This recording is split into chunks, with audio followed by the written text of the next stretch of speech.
Hey everyone, Abby Grace here for another podcast episode. Yeah, this podcast episode is about shame.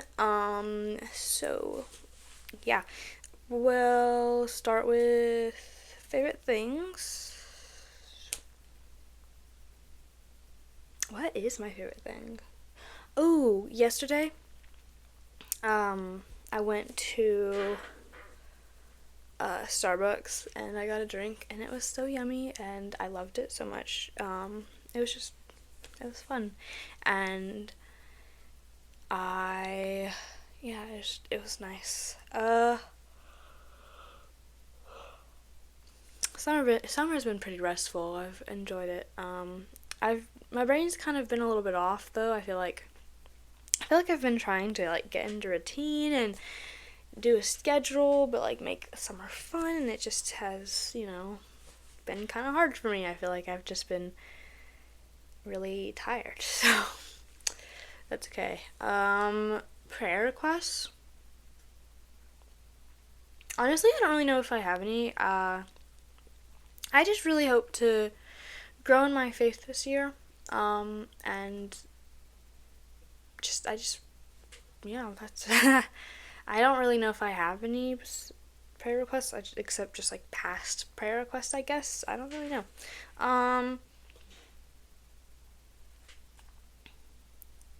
Verse of the day. I was like, what else do we have? Verse of the day. And here they have little verses, so I'm just gonna read this one. 1 Peter 5:6-7. I believe it's NIV. 1 Peter 5:6-7. I think it's NIV.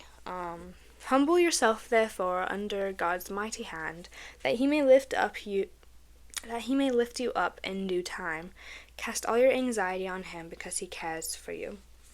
So yeah, let's just go and jump straight into this podcast episode. I kind of may or may not have delayed recording this episode. So it's Saturday right now, and I haven't even recorded it. My room is a disaster, and there's so much I still have yet to do, and I have to record this podcast and then edit it all before Sunday. I'm just going to be kind of reading from this book again. Shame tells me I am limited. I have some answers, but I don't have all the answers. I need you to help me, but I can't do this alone. We need each other. Shame is the emotional and spiritual recognition of the potential to fail and to do harm, to succeed, and to love. In the experience of shame, through realizing our gifts and limitations, we have empathy for others. We know and accept that we have mistakes, so we can offer the same understanding to others. We know goodness and badness and help others recognize both. We also know and accept that we have gifts, so we can offer others the same knowledge about themselves. The empathy that is developed through shame illuminates the truth of our human condition. We become vulnerable to considering ourselves exactly as we are feeling, needing, desiring, longing, hoping creatures who succeed and fail, who need daily, who desire great things, even though we may fall short of finding them, who long for fulfillment we cannot completely obtain, and who have abundant hope that someday everything will be okay. Now we move on to humility. However, shame does not humiliate. It helps create humility within us. Humility grows out of the profound recognition of our limitations and of the capacities we possess in our giftedness. It helps us realize how incredibly fortunate we are to be who we are at the same time.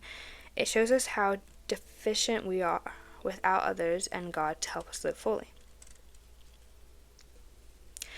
You carry within yourself specific gifts that allow you to experience how wonderfully made you are. Discovering and experiencing these gifts will help you know your value in life, that you belong, and your ability to add to life, that you matter. Most of us don't fully appreciate the value of our giftedness until we have become broken by circumstances in life.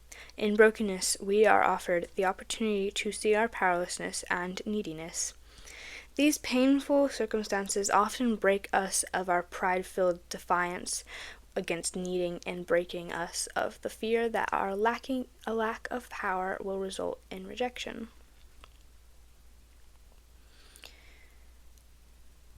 Not until then do we acknowledge our gifts and stop using them only to prove ourselves. Only then do we start giving ourselves in service to others. In this sharing, we offer our gifts not because we ought to, but because we can't help doing so. We are made to live out of the heart's expression of our giftedness. People have found that one of the greatest fulfillments in life is to be of maximum service through their giftedness. Living in giftedness is a form of expressing who we are.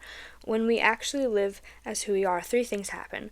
1, we delight in God's creation. 2, we are humbled that God made us like we are, gifted and limited. 3, we are unable to ignore the desire to give ourselves to something greater.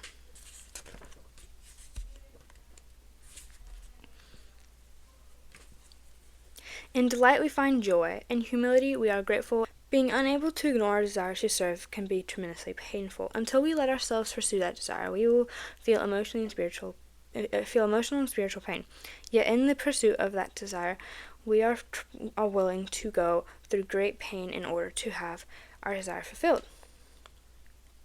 Living with healthy shame is living within your appropriate authority. It is living how God has made you, specifically using your gifts and talents in maximum service to others, while also recognizing the limitations of your gifts and seeking the giftedness of others and their appropriate authority. Now I'm going to go into over here it has little boxes. I'm just going to read these two things real quick. Self-centeredness. Self-centeredness is a form of egocentrism. It is a focused concern on our appearance. Let me read this. Self-centeredness is a form of egocentrism. It is a focused concern on our appearance, achievements, good works, and self-will, while disregarding the true well-being of others. The ego-centered person's focus is how am I doing? He or she looks for answers through comparison and competition. Our society's over-concern with self-esteem promotes a culture of egocentrism. Self-awareness, on the other hand, is a struggle to identify, expose, and express who we are, even when that discovery hurts or points to a need for change. By looking within and listening to others, the self-aware person has answers to the question, who am I? What do I believe? Why am I doing this? Because self-awareness is usually preceded by brokenness, self-awareness creates a sense of deep gratitude. And then maybe continue. The humility that occurs when we live out of our gifts and limitations leads us to the awareness of our appropriate place. Therefore, shame is the feeling that allows us to move in cooperation in community, because it says, I have talents, I also have limitations, and so do you. I'll share what I have, as will you, and that way you and I can create something beautiful and true.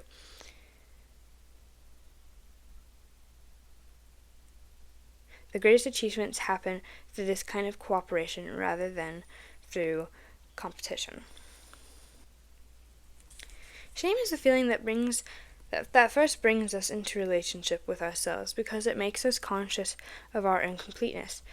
Even in our confidence and ability, shame helps us see that we need others. It points out our shortcomings, our humanity, so that we better understand ourselves for who we uniquely are, so that we can value ourselves for how we are uniquely created.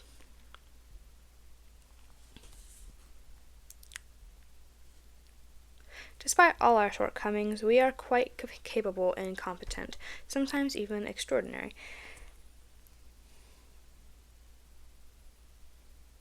In this consciousness of gifts and shortcomings, we recognize our capacity to fall short of our desires and dreams, but we don't stop dreaming.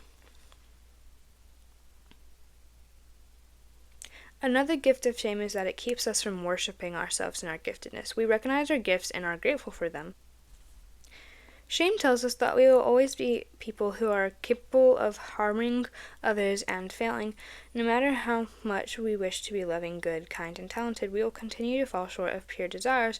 We will always need help.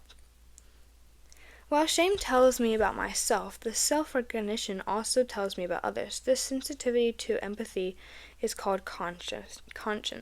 It lets me know that I don't have all the answers, and neither do you. It says, I'm not God, but neither are you. Let's help each other. In knowing that I have pain, I can recognize and accept your pain. I can say, I feel hurt inside to see you in such pain. Therefore, through shame, I can be in true relationship with you, because ours is not a relationship based solely upon our individual abilities or what we can offer each other, but is a relationship grounded in our common ability as part of humanity. Now we move on to toxic shame, which I remember when I was reading this, I was like, oh, yay, great, I have toxic shame, that's lovely. Whereas shame leads to self-acceptance and relationship with ourselves, others, and God, impaired shame, toxic shame, creates self-rejection. Yay.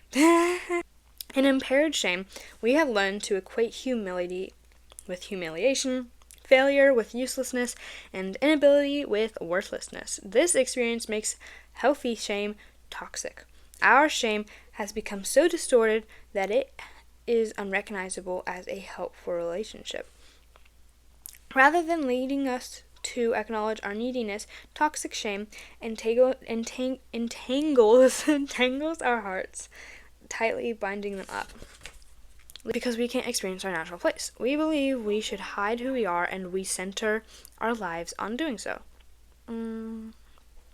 This toxic shame is really rejection of the image of God we all carry in our hearts. Toxic shame denies our humanity as feeling, needing, desiring, longing, and hoping creatures. We reject our hearts through the belief that the way we are made is defective.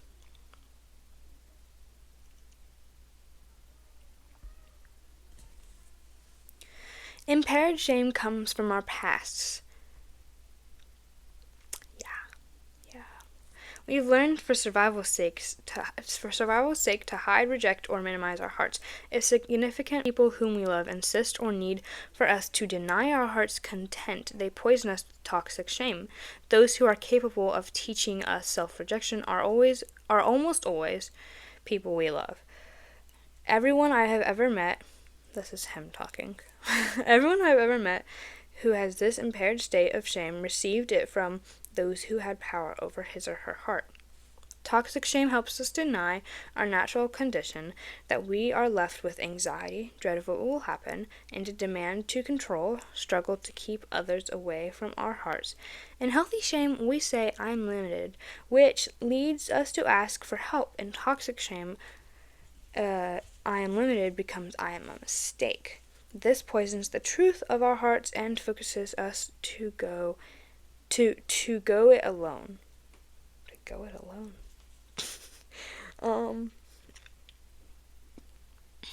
In toxic shame, we reject our natural call to seek help, reach out for others, and expose our true giftedness and creativity. In fact, we use our gifts not to express ourselves, but to become persons of value based upon performance. Toxic shame tells us that if we show ourselves, our true selves, we will be rejected. Those who feel toxic shame are very hard on themselves. They are always trying to earn everything from love to grace. They live with a millstone. I don't know what that means. Ignore that part. To hide this pain, many shame-bound people spend their lives achieving and obtaining great things, but never experience the wholeness of which they were working. Okay, so now we have another impaired version of shame, and it's shamelessness, which, okay. Even farther removed from healthy shame is its impaired expression in shamelessness, denying their natural denying their natural createdness and rejecting all humanity.